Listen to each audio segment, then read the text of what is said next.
all. This is Dr. Mobeen Sayed from drbeen.com. Welcome to one more show. So, a couple of important things. One, you would hear Luffy more often today.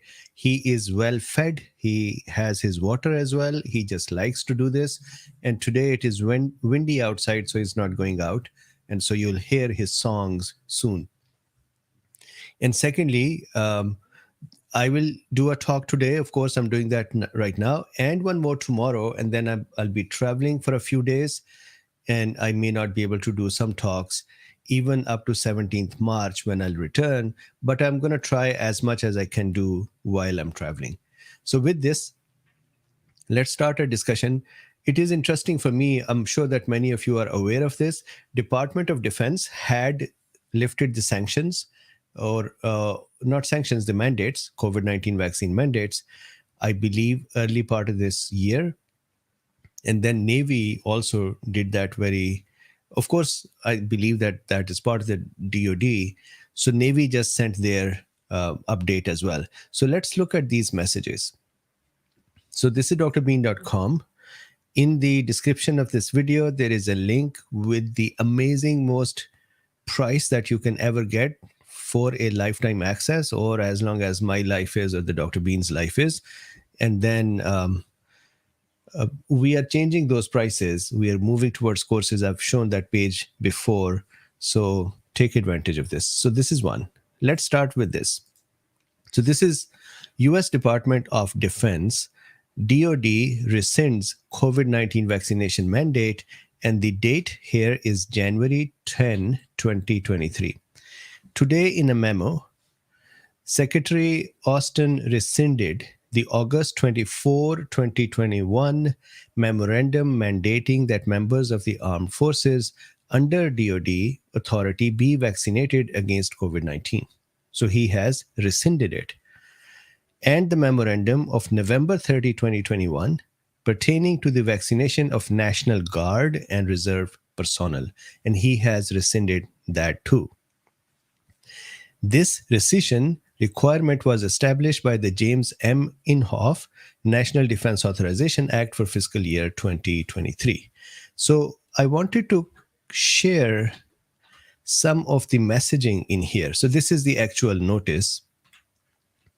So January 10, Memorandum for Senior Pentagon Leadership, Commanders of the Combatant Commands, Defense Agency, and DoD Field Activity Directors.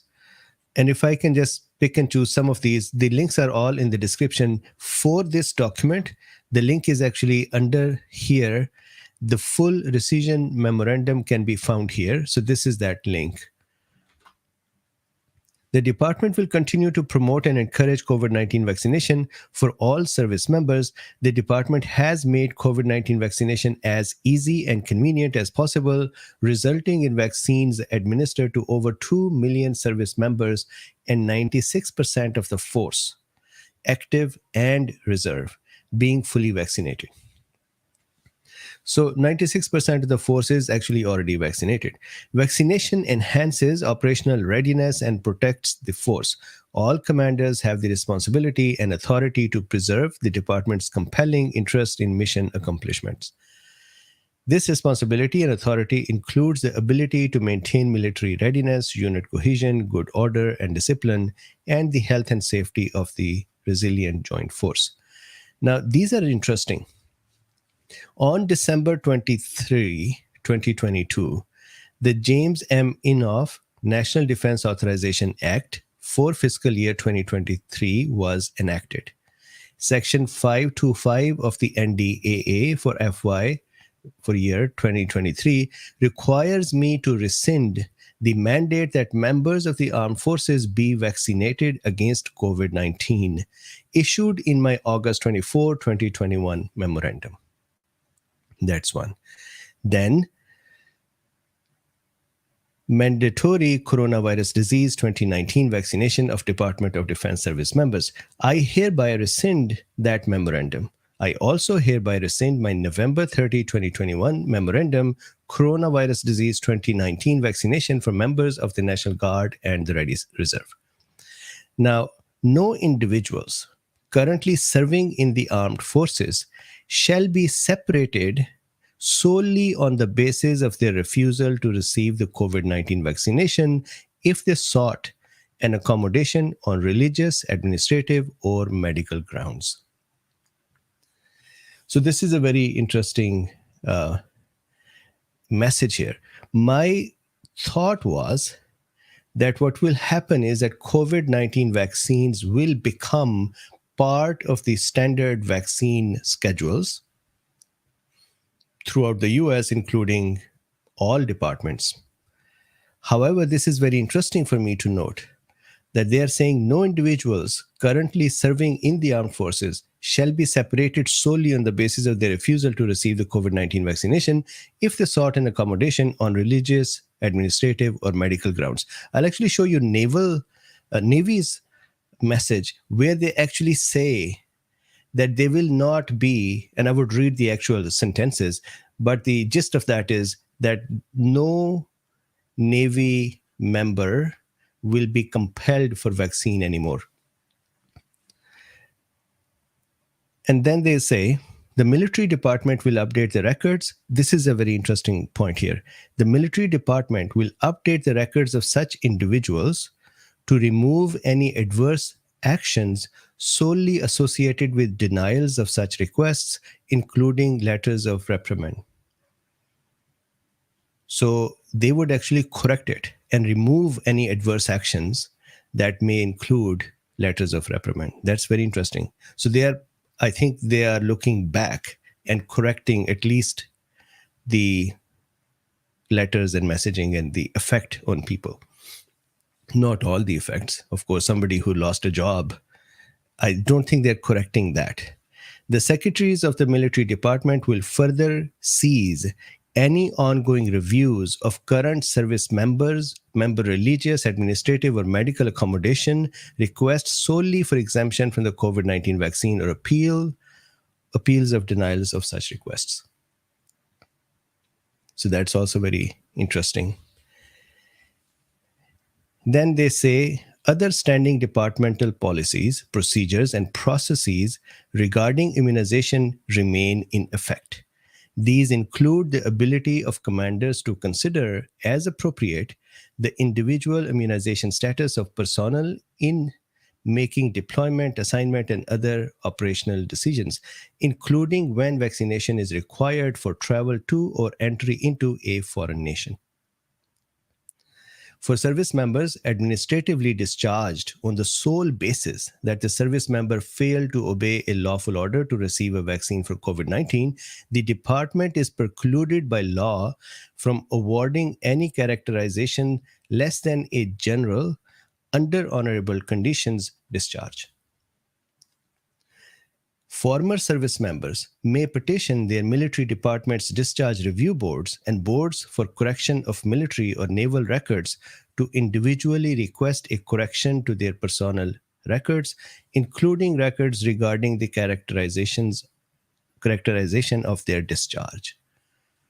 So this is very interesting for me, that not only they are saying going forward, there is no mandate, they're also saying those who got separated or reprimanded, their paperwork can be corrected. Although I didn't see over here to say we should reconsider them rejoining, but this much is what is in DOD. So then they continue here. I want to now go to the next one. So I just read you this one. Then is the Navy. So this is military.com. Navy lifts COVID-19 vaccine requirements for deployment. This is 17 Feb. And today is 21 February. The Navy has lifted its policy of banning unvaccinated sailors from deploying as part of the wider rollback of the military's COVID-19 vaccination mandate. COVID-19 vaccination status shall not be a consideration in assessing individual service member suitability for deployment or other operational missions. The change comes just over a month after the Pentagon formally dropped the requirement for all service members to be vaccinated, save for a handful of medical and religious exemptions. The policy does allow commanders to implement health protection measures at any time or manner deemed necessary in support of operational safety and effectiveness. It also allows them to restrict sailors' movement in order to comply with host nation quarantine regulations. Then they say the Chief of Naval Operations, Admiral Michael Gilday, told reporters Thursday that the service will continue to monitor COVID 19 infections with a particular emphasis on new strains of the disease. The military already mandated more than a dozen other vaccines, including the annual flu vaccine for both recruits and service members. So that is very interesting that other vaccines are there. They didn't say that COVID 19 from now on is part of that schedule. Several lawsuits have been filed by sailors opposing the mandate and challenging the Navy's approach to reviewing their religious exemption requests. The Supreme Court ruled in March 2022 that the Sea Service was allowed to reassign sailors who had refused the shot and filed exemption requests to non-operational commands. Last summer, the Pentagon approved the Novavax vaccine, a version of the shot that did not use fetal tissue in its development or production, a major factor cited by religious objectors. Then the new policy hints at the possibility that sailors who are unvaccinated may still face restriction in countries that have vaccination law requiring them. It allows the Navy's leaders, if required by the host nation, to certify that their unit is 100% vaccinated, those disembarking have tested negative within the required time frame, or that those disembarking have received a COVID-19 vaccine booster. So the new policy makes no mention of reinstating sailors who were separated from the Navy for refusing the shot, or when sailors who were assigned to shore duty amid the mandates will be reassigned back to the operational command. As of late November 2022, the service had separated 1,639 sailors from active duty, 402 reservists, and 32 sailors who were in the first 180 days of their naval service. And this is the actual message from Navy. So I have this link in the description. So this is an unclassified routine message. Message ID is this: subject U.S. Navy COVID-19 standardized operational guidance 8.0, and some interesting things here. And this is actually, you just heard the summary. The NAV admin provides updated COVID-19 standardized operational guidance SOG 8 and rescinds and replaces reference A in its entirety, including the requirement that all personnel assigned to operational Navy units be fully vaccinated against COVID-19. So they've taken that away. Reference B rescinded the COVID-19 vaccination requirement for Department of the Navy's service members. And this was interesting. Under no circumstances shall a commander mandate that any Navy service member receive the COVID-19 vaccination. I think this is a very strong directive. Then they have other points here. In point number 3, mission risk, they say COVID-19 vaccination status shall not be a consideration in assessing individual service members' suitability for deployment or other operational missions. Commanders retain the authority to implement health protection measures at any time or manner deemed necessary in support of operational safety and effectiveness, and where necessary, to restrict movement of service members in order to comply with the host nation quarantine regulations. And then just a few more points here. In sovereign immunity, within the context of COVID-19, host nations may request or require crew or ship information that exceeds that authorized by the US policy or international law. GNCC will assess and determine in advance any host nation quarantine regulation requirement that may challenge US sovereign immunity policy. In all cases, GNCC shall authorize the minimum information necessary to meet operational requirements. And then exception to policy where host nation quarantine regulations create requirements outside of the exception listed in paragraph 4A, GNCC shall determine in accordance with reference D. Guidance for the commanders. Per GNCC direction, commanders shall comply with domestic and foreign quarantine regulations for port entry and document compliance on NAVMed 62103. And finally, reporting procedure. Individuals' COVID 19 cases do not need to be reported. This was also very interesting. Individual COVID-19 cases do not need to be reported. Medical providers shall report pandemic or infectious disease related medical evacuations, hospitalizations, and deaths via disease reporting system, Internet DRSI, OPREP3. Navy blue messages are required for significant shipboard operational impact due to pandemic or infectious diseases.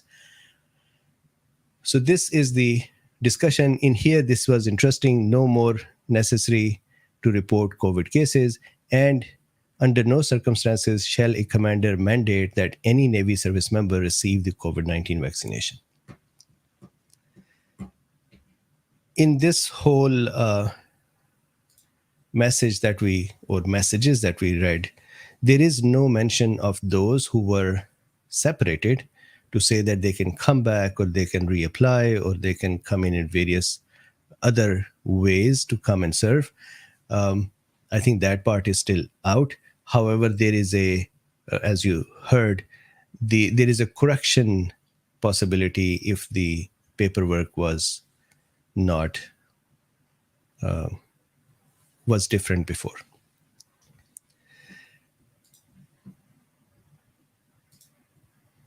Okay, so this is it. This is the 17 minutes of it. I'll just do a couple of minutes of more talks. Once again, tomorrow, one more talk, then I'll be flying off. So hopefully I'll try to be here and talk with you during my travels. But if not, then I'll be returning on 18th March. Svetlana says, Dr. Bean, medical lectures, thank you for your work. California announced that CDC recommended to add 2 shots to vaccination schedule for kids 6 months and older, TV local channel. So this is, at least thankfully, DOD did not add it to the schedule. That is what I thought they will be doing. California they're not making wise decisions. Cynthia says, CDC still requires vaccination to return to USA. Are the military exempted? That I do not know. And I think they do say that there is a host nations requirement that has to be complied with. I think within the US, if the requirement for the vaccination is, the mandate is taken away, then they're coming back or not. I think it doesn't matter, but I don't know. And here, the 96% are already vaccinated. And probably the rest either separated or reassigned, or some have their lawsuits going on. And I think if they have the lawsuits going on, probably they are also not serving. So there may not be a case where people are coming back and they're not vaccinated. I'm just thinking aloud. I could be totally wrong. Jack says, turn it down and then you had legal means to sue for wrongful termination.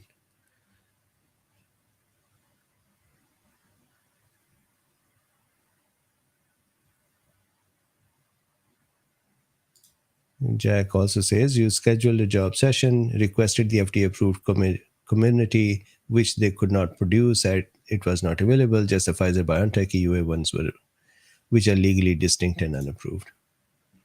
Yeah, and in that case, I was speaking with someone who is vaccine injured, and she was saying that I'm trying to hurry up with the paperwork because once some of the vaccines become approved, so community is there, then the Freedom of Information Act will not allow the paperwork to be released for the authorization period.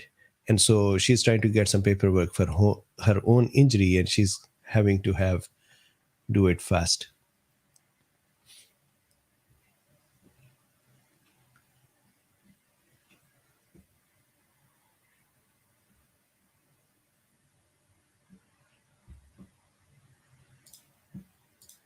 Cool. So Jim says that military is short-handed. They might let people return. Possible. Margaret says, "Dear Dr. Mubin, thank you for everything you have done for all of us. Please have safe journey always." Thank you very much. And Margaret, thank you very much for your very generous donation today. Skyfrog says, "Did I miss Luffy?" So Luffy was whining just before this talk, and I thought he would be doing it. So either he went out or he is just quiet. And Kyrie is lying down here next to me. Kyrie is nowadays my bestie. She would not leave. Although Luffy would stay with me at night on my bed, he would just sleep the way he wants and then move around, and I have to make space for him all the night. And Kyrie stays here throughout the day.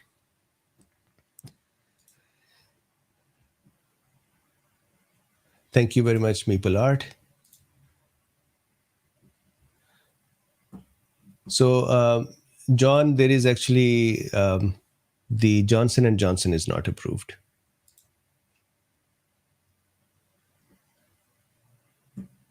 I think so. Maybe that got approved too. Jeriel says 159 over 433. Can we do better? So yes, let's do better. Safe travels. Thank you very much, Sky. John says, how's the immunology book going? It is going good. So I have done the immunology book slightly differently. For example, there is no book, even at an undergrad level, that has a chapter. I'm telling you the secret. I hope nobody else picks it up before my book comes out. That is a chapter which only talks about modulating the immune system and the levers to modulate it. Majority of the immune system books either talk about pathology and then the medicine of it, but they do not provide a, a whole chapter in one place that talks about how do you manage NK cells and the mast cells and the macrophages and the other cells. And I wrote that chapter. Similarly, there is no book that shows all the interleukins manipulation in one place. It talks about interleukins, but not the manipulation. So I've written that chapter as well. So going good. I wish to hit the target. I think I'll be delayed from June, but I'm trying. John says they all got approved. So, all right. So that patient needs to know this. SK says, can you go back and see my super chat? Let's see.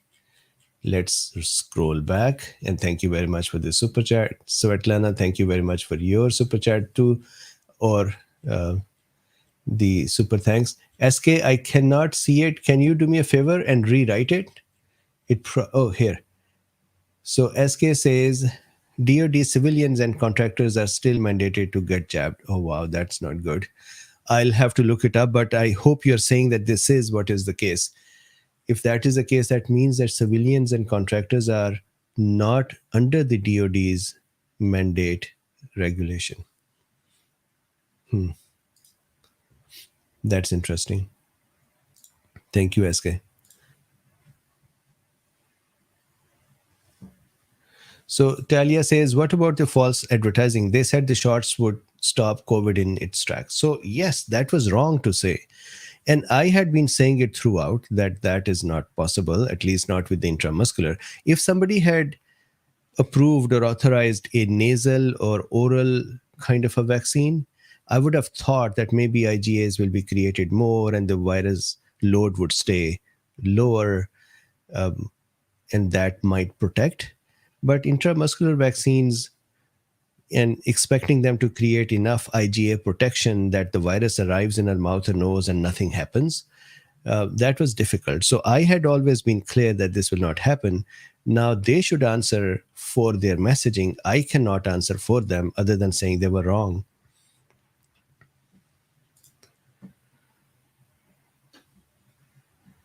So Life Fella says, can you have a discussion on anti-inflammatory effect of benfotiamine? Yes, I will do that. So with this, thank you very much. Like, subscribe, and share. If you would like to support this work, there are links in the description. But that is not a necessity, totally up to you.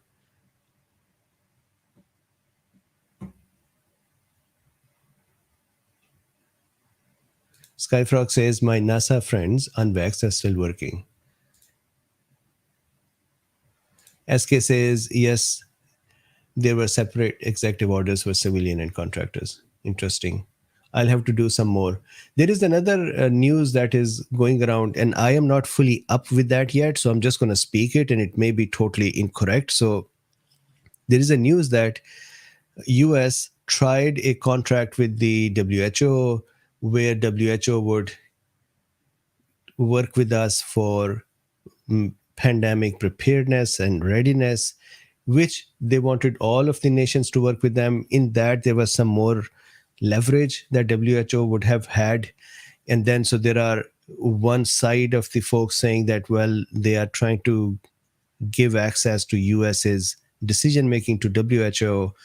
Other folks are saying no, that is not the case. It is just that US will have more influence on the world. I think US already has a lot of influence on the world. If I talk about my previous home country, Pakistan, they don't move a single muscle without saying what did FDA say, what did CDC say. They would not go beyond that. So sometimes we used to say in our culture that some folks are more loyal to the boss than the boss. There are countries that just look at what US is doing and do that. I don't know if US needed even more influence, but anyways, I'm not thoroughly up on that one. I'm reading those documents yet. I would like to discuss that at some point as well. John Snyder says the executive order required DOD contractors to include vaccination, and until they did, they required testing and masks. Okay. That's a good question. I'm not sure, John. I'll ask. Paul is traveling nowadays, so I have not been in touch with him for about a week. And now I'm going to start traveling as well, but I'll find some time to connect with him.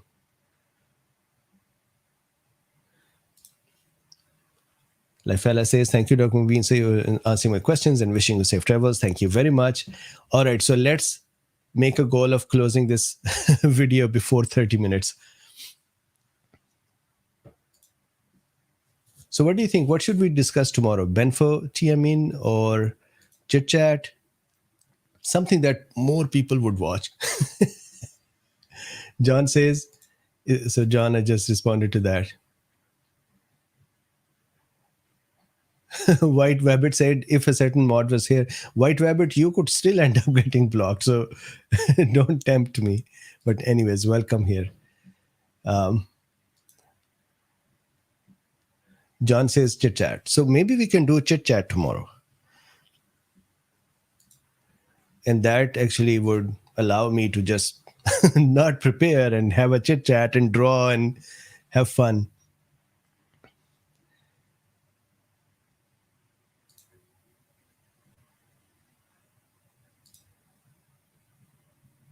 So this is just not the best way to express yourself. So I guess you are responding to people wishing me safe travels because you're saying, yeah, because the pilot might die suddenly. Not the best way to express. There are better ways to comment. Imagine how I felt when you said that. It almost felt like you are wishing that that happens. So John says the executive order is being challenged and court did not keep up with the case. Okay, I'll check it out. All right, so chit chat tomorrow. That is the overwhelming message. Chit chat. Excellent. That allows me some freedom as well. Very good. Very good. Thank you very much, John. Thank you. Thank you, everyone. And I would see you tomorrow. We'll do a chit chat, we'll draw things, and we will talk and have fun. And so now we are at 29. So I'm going to say good night. Like, subscribe, and share, comment. And there are links in the description if you would like to support this work. Thank you very much. I will see you tomorrow.